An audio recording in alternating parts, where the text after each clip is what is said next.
Keberhasilan yang paling indah adalah mencapai apa yang dikatakan orang tidak mungkin menjadi sesuatu yang mungkin. Al-Quran tidak mampu diubah oleh siapapun, tetapi Al-Quran mampu merubah siapapun yang ingin menjadi baik dan mulia hidupnya.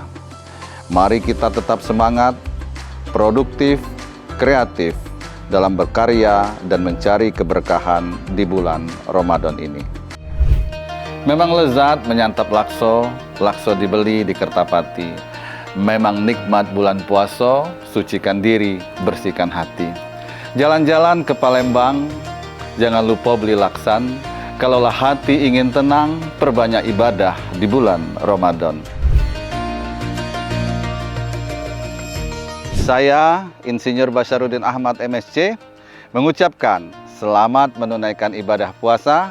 Mari kita jadikan momentum Ramadan ini untuk meningkatkan keimanan dan ketakwaan kita kepada Allah Subhanahu wa Ta'ala.